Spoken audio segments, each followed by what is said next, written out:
Quanto carboidrato você deve comer por dia para emagrecer nesse verão? Eu sou Juliano Pimentel e esse é mais um vídeo da nossa Maratona de Verão. E se você ainda não faz parte da família do bem, se inscreva e já dê o like e compartilhe para sua família no seu grupo do Zap Zap.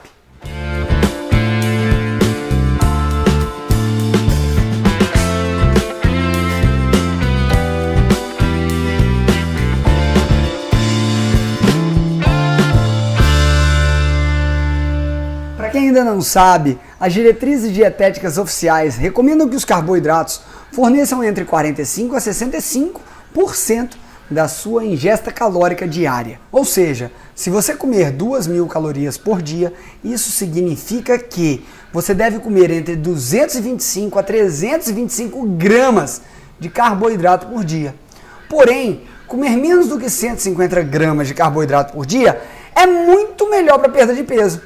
Se você pegar o último consenso do Reino Unido, ele fala exatamente sobre isso. Sim, reduzir a quantidade de carboidratos que você come é uma das melhores maneiras para se perder peso. Quem me segue há algum tempo já está cansado de saber isso. Isso porque reduzir a quantidade de carboidrato faz com que ocorra uma redução automática do seu apetite, sem a necessidade de você ter que ficar contando calorias, e ainda auxilia cada vez mais a ciclagem entre a insulina e o glucagon, que você vai entender um pouquinho. E isso faz com que você fique satisfeita, ainda perca peso e reduza sua fome. Esse tipo de orientação alimentar, ela substitui todos esses alimentos processados por vegetais, por legumes, por proteínas de origem animal ou vegetal e boas gorduras para o seu organismo. As dietas com baixo teor de carboidratos também têm benefícios que vão muito além da perda de peso. Elas diminuem o açúcar no sangue, ou seja, a glicose basal, elas diminuem a pressão sanguínea e o triglicerídeo. Ainda tem uma influência no HDL, o colesterol bom, melhorando o padrão entre a relação de LDL, o colesterol mau, e o HDL, o colesterol bom. A alimentação low carb reduz muitos níveis sanguíneos de insulina, um alimento que traz a glicose, ou seja, que vem dos carboidratos para dentro das células. Uma das funções da insulina é armazenar gordura e tirar aquela glicose do sangue e levar para dentro das células, tanto do fígado quanto do músculo. Muitos especialistas acreditam que a razão pela qual as dietas de baixo teor de carboidrato funcionam tão bem é que elas reduzem seus níveis deste hormônio.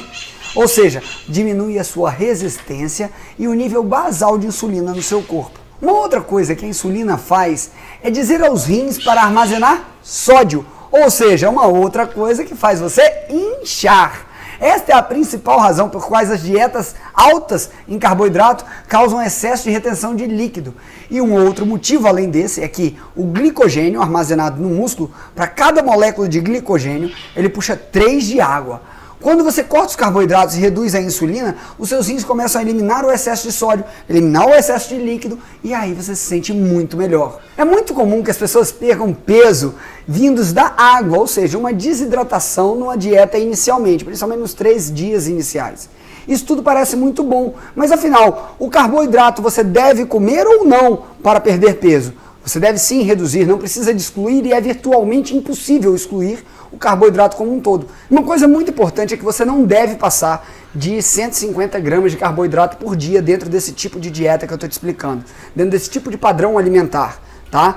Mais do que isso, você já quebra completamente esses benefícios. E sempre colocando, não é 100 gramas de pão, tá? É 100 gramas de um bom carboidrato, 150 gramas de um bom carboidrato, de carboidratos complexos. Uma ingesta ideal de carboidratos varia de indivíduo para indivíduo, de acordo com a idade, com o gênero e com a composição corporal. Eu posso pegar uma pessoa de 100 kg de gordura e uma pessoa que tem 100 kg também e é só músculo. E isso tem que ser avaliado com um profissional. A sua saúde metabólica atual, ela é avaliada personalizadamente. Pessoas que são fisicamente ativas têm mais massa muscular e normalmente podem tolerar muito mais carboidratos do que pessoas sedentárias. E isso se aplica particularmente àqueles que fazem exercício físico de alta intensidade, como HIIT, como levantar peso, como musculação, até o crossfit aí que muitas pessoas fazem todos os dias.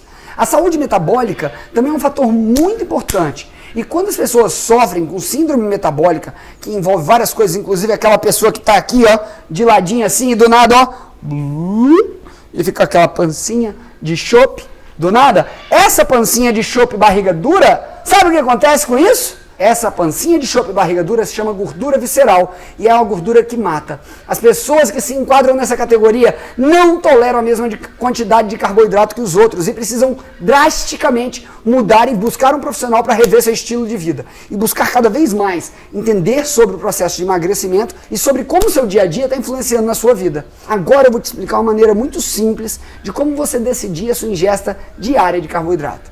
Você simplesmente vai resolver tirar os carboidratos da sua vida. Você tira trigo, tira açúcar refinado, tira outras farináceos e vai ver como é que isso vai influenciar o seu dia a dia. Você vai ver que vai ter uma melhora da água para o vinho, principalmente se você estiver acima do peso ou se já tiver diabetes. No entanto, para você aproveitar todos os benefícios metabólicos completos dessas dietas com baixo teor de carboidrato, você também precisa restringir fontes extras de carboidrato. Não adianta você tirar o carboidrato processado e enfiar a cara em milhões de frutas alta em frutose. Não adianta você tirar a fonte de carboidrato e enfiar a cara em um monte de outras fontes só porque não tem glúten.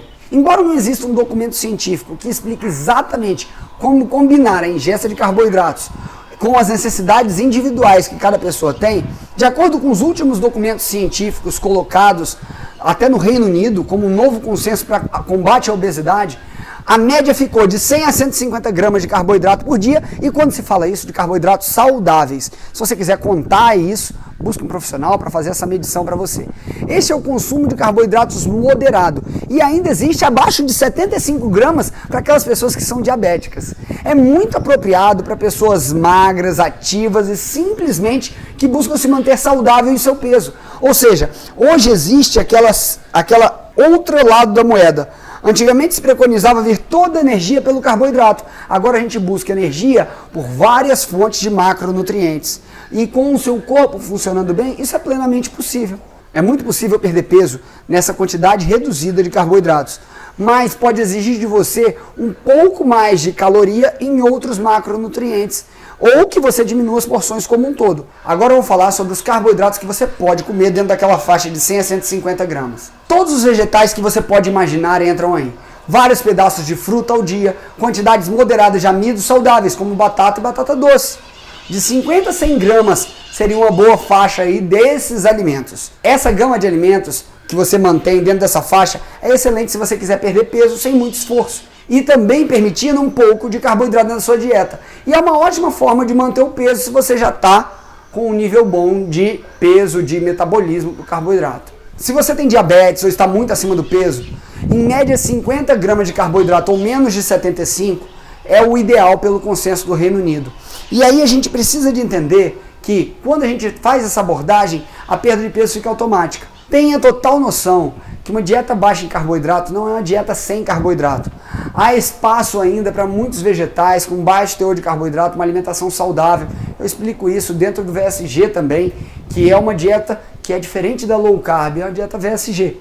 E muitas pessoas hoje no mundo estão transformadas com ela. Nós temos que entender uma coisa chamada individualidade metabólica. O que funciona para uma pessoa não funciona para outra, pode não funcionar de uma maneira geral. Mas, se você tem bons preceitos, isso idealmente vai ter uma grande chance de se replicar no próximo. Então o ideal é que você procure um médico e entenda qual a linha de vida que você quer ter. Agora uma coisa bem importante, se você toma hipoglicemia antioral, se você é diabético, toma remédios, cuidado ao fazer alterações na sua dieta. Busque sempre um profissional antes de colocar isso em prática, para que veja se há ou não interação com seus medicamentos. E acredite, você vai sim queimar muita gordura e muito mais fácil. E emagrecer mais fácil do que você imagina. E a dúvida de muitas pessoas nesse momento é, mas como que eu aplico tudo isso? Eu preciso escolher o prato, qual prato eu posso fazer? Como que eu mexo no meu dia a dia para conseguir fazer isso acontecer? Gente, o último treinamento que eu e a Carol criamos, nós colocamos 80 receitas semanais. Um passo a passo de meditação, de mudança de comportamento, de professores de educação física, dando aulas lá dentro, explicando tudo o que você precisa saber, quase te pegando pela mão, dentro de uma rotina saudável dentro da sua casa, durante 4 semanas. Então, se você quiser saber mais sobre isso, clique no botão aqui abaixo e você vai ser direcionado para um vídeo onde eu e Carol conversamos com você sobre todo esse nosso treinamento que foi feito com muito amor e carinho, que já transformou mais de 2.000 mulheres no Brasil e no mundo. Um beijo e eu te aguardo lá.